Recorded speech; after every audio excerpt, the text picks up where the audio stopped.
ਦੇਸ਼ ਭਰ ਦੇ ਵਿੱਚ ਕਾਰਗਿਲ ਵਿਜੇ ਦਿਵਸ ਦੀ ਸਿਲਵਰ ਜੁਬਲੀ ਸਾਡੇ ਬਹਾਦਰ ਜਵਾਨਾਂ ਨੂੰ ਸਮਰਪਿਤ ਹੈ, ਜਿਨ੍ਹਾਂ ਨੇ ਪਾਕਿਸਤਾਨੀ ਸੈਨਿਕਾਂ ਨੂੰ ਬਚਾ ਕੇ ਕਾਰਗਿਲ ਦੀਆਂ ਉੱਚੀਆਂ ਚੋਟੀਆਂ ਨੂੰ ਦੁਸ਼ਮਣਾਂ ਤੋਂ ਆਜ਼ਾਦ ਕਰਵਾਇਆ ਸੀ। ਤਾਂ ਇਸ ਦਿਨ 12 ਸਾਲ ਦੇ ਆਰਵ ਨੇ ਆਪਣੇ ਦਾਦਾ ਜੀ ਤੋਂ ਪ੍ਰੇਰਿਤ ਹੋ ਕੇ ਕਾਰਗਿਲ ਤੋਂ ਸਾਈਕਲ ਯਾਤਰਾ ਸ਼ੁਰੂ ਕੀਤੀ ਸੀ। ਤਾਂ ਹਰਿਆਣਾ ਦੇ ਰੋਹਤਕ ਦਾ ਰਹਿਣ ਵਾਲਾ ਆਰਵ ਅੱਜ ਸਕੂਲ ਟੀਮ ਨਾਲ ਸਾਈਕਲ ਯਾਤਰਾ ਦੌਰਾਨ ਜਲੰਧਰ ਪਹੁੰਚਾ। ਇਸ ਤੋਂ ਬਾਅਦ ਹੁਣ ਦਿੱਲੀ ਲਈ ਰਵਾਨਾ ਹੋਏਗਾ। ਤੇ ਇਸ ਮਾਮਲੇ ਦੀ ਜਾਣਕਾਰੀ ਦਿੰਦੇ ਹੋਏ ਆਰਵ ਨੇ ਦੱਸਿਆ ਕਿ ਹੁਣ ਤੱਕ ਉਹ 700 ਕਿਲੋਮੀਟਰ ਤੋਂ ਵੀ ਵੱਧ ਦਾ ਸਫ਼ਰ ਤੈਅ ਕਰ ਚੁੱਕਿਆ ਹੈ। ਆਰਵ ਨੇ ਵੀ ਦੱਸਿਆ ਕਿ ਸਫ਼ਰ ਦੌਰਾਨ ਉਸ ਨੂੰ ਕਾਫੀ ਮੁਸ਼ਕਲਾਂ ਦਾ ਸਾਹਮਣਾ ਕਰਨਾ ਪਿਆ ਕਿ ਪਹਿਲੇ ਦਿਨ ਇੰਨੇ ਉੱਚੇ ਪਹਾੜ, ਹੇਠਾਂ ਇੰਨੀ ਜ਼ਿਆਦਾ ਡੂੰਘਾਈ, ਤੇ ਇਸ ਦੌਰਾਨ ਉਸਨੇ ਬਹੁਤ ਹੀ ਧਿਆਨ ਦੇ ਨਾਲ ਸਾਈਕਲ ਚਲਾਇਆ। ਤੇ ਇੱਕ ਵਾਰ ਉਸਨੇ ਕੀ ਕਿਹਾ ਕਿ ਕਿਹੜੀਆਂ ਮੁਸ਼ਕਲਾਂ ਦਾ ਉਸਨੂੰ ਸਾਹਮਣਾ ਕਰਨਾ ਪਿਆ ਜਾਂ ਕਿਸ ਤਰੀਕੇ ਦੇ ਨਾਲ ਉਹ ਸ਼ਹੀਦਾਂ ਨੂੰ ਸ਼ਰਧਾਂਜਲੀ ਦਿੰਦਾ ਹੋਇਆ ਰਵਾਨਾ ਹੋਇਆ। ਇੱਕ ਵਾਰ ਉਸਦੀ ਜ਼ੁਬਾਨੀ ਤੁਸੀਂ ਆਪ ही सुन लो। जलंधर तो दविंदर कुमार की रिपोर्ट। तो अभी तक मैंने 700 से भी अधिक किलोमीटर चला चुका हूँ और कहीं कहीं पर कठिनाइयाँ आई थी। जैसे पहले दिन पर ही बहुत ऊंचे पहाड़ थे और नीचे बहुत गहरी खाई थी, तो ढलान पर हमें ध्यान से चलाना पड़ रहा था।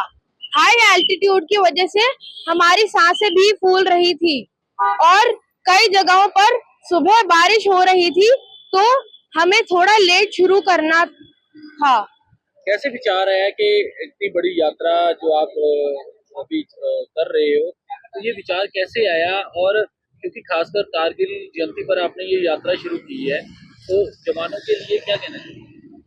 मैं बस उन जवानों को श्रद्धांजलि अर्पित करना चाहता हूँ जो कारगिल की वॉर में शहीद हो गए थे। तो विचार कैसे आया मन में कि इतनी बड़ी यात्रा की जाए? मैं उन शहीदों को ट्रिब्यूट देना चाहता हूँ जो शहीद हो गए थे। तो किससे बातचीत हुई ये यात्रा करने के लिए? बचपन से ही मैं अपने दादाजी के साथ रहता था और वो मुझे बहुत सारी फ्रीडम फाइटर्स की कहानियां सुनाते थे, तो उन फ्रीडम फाइटर्स से मैं बहुत इंस्पायर होता था।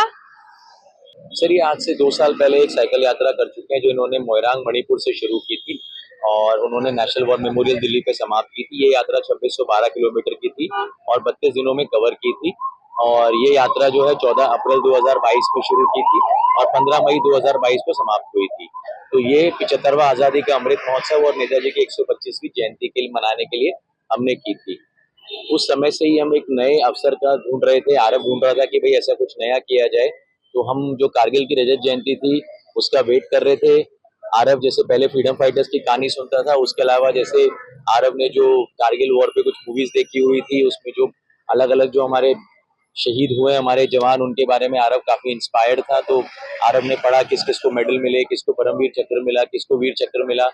तो आरव के मन में यही आया कि क्यों ना जब कारगिल की रजत जयंती हो तो मैं एक साइकिल यात्रा करूं उनको श्रद्धांजलि अर्पित करने के लिए। तो उसी कारण हमने ये यात्रा फिर 26 जुलाई को हमने ये कारगिल से शुरू की। तो अभी इसमें क्योंकि परेशानी भी है, कठिनाइयाँ भी है, छोटा बच्चा है अभी, लेकिन मैनेज कैसे किया जा रहा है? खर्च कैसे मैनेज हो रहा है? अगर आप कहीं स्टे करते हो तो कैसे स्टे किया जाता है? कोई सुविधा किसी किसी प्रकार की कहीं से मिल रही है आपको? सर, जो स्टे है अब तक वो हमारा खुद ही है, सेल्फ स्पॉन्सर्ड है। या जैसे मान लीजिए कोई हमारे दोस्त वगैरह है, कोई गवर्नमेंट में है तो फिर वो गेस्ट हाउस करा देते हैं, फिर हम पे कर देते हैं। कुछ जगह पे ऐसा भी होता है कि सामने वाले आउट ऑफ कर्टसी हमें पे नहीं करने देते हैं। और बाकी तो ये है सर कि जैसी कंडीशन मिलती है, जैसी सुविधा मिल जाती है वैसे रह लेते हैं। इस यात्रा में तो फिर भी हम जिस एरिया से आ रहे हैं तो यहाँ पे सुविधाएं थोड़ी अच्छी हैं, वरना लास्ट टाइम को जो हमारी पुरानी यात्रा थी उसमें 32 दिनों में हम 4 जगह ओपन ढाबे में भी सोए हैं। क्योंकि अगर हम नॉर्मली देखा जाए तो अगर गाड़ी में चल रहे हैं तो गाड़ी में अगर कोई ये कह दे कि जी आगे जो होटल मिलेगा आपको 10 किलोमीटर पे मिलेगा, 15 किलोमीटर पे मिलेगा, तो 15 किलोमीटर गाड़ी में सिर्फ 15 मिनट है। लेकिन अगर वो साइकिल से चला रहे हो तो 15 किलोमीटर यानी 1.5 घंटा हो गया है। तो अंधेरे में फिर वो पॉसिबल नहीं होता है। तो फिर जहाँ आपको सुविधा मिल जाती है वहीं हम रुक जाते हैं। ये बचपन से ही ये मेरे साथ रहता था और ये इवन 3.5 साल की उम्र में मेरे साथ ये बद्रीनाथ तक की यात्रा करके आया था। उसके बाद मेरा इसका थोड़ा ज्यादा ही क्लोजनेस थी, तो मैं इसको फ्रीडम फाइटर्स की कहानियां वगैरह सुनाता रहता था। उसके साथ में कुछ किताबें, छोटी किताबें ला के देता था जिसमें हमारे महापुरुषों की जीवनियां होती थी। तो ये शुरू से ही नेताजी की तरफ इनका इसका मैंने ज्यादा झुकाव देखा। उसके बाद ये न्यूज में सुनता देखता था लोग साइकिल यात्रा कर रहे हैं किसी न किसी मकसद के लिए। फिर ये नेताजी का जो होलोग्राम स्टैचू 2022 जनवरी में लगाया गया, उसको प्रोग्राम हम दोनों ने साथ देखा था। उसके बाद ये आपस में बैठ के डिसाइड हुआ कोई ना कोई ऐसा काम किया जाए जो नेताजी की 125वीं जयंती पर, जो कि बच्चे लोगों को और लोगों को भी इंस्पायर करे। देन वो एक साइकिल यात्रा उस समय INA मेमोरियल मोइरांग मणिपुर से दिल्ली तक 2612 किलोमीटर की 32 दिन में की गई थी। और उस यात्रा में इसको रास्ते में बहुत प्यार और लोगों ने बहुत इसको सराहा और इसका लोगों ने इसको बहुत एनकरेज किया। वो बाद में यात्रा नेशनल वॉर मेमोरियल दिल्ली में संपन्न हुई, वहाँ आर्मी ने इसको आर्मड फोर्सेस मेडल भी दिया। उसके बाद 2 साल तक यही चलता है कि भाई कोई और विशेष ओकेजन आए जिससे कि कोई और यात्रा की जाए।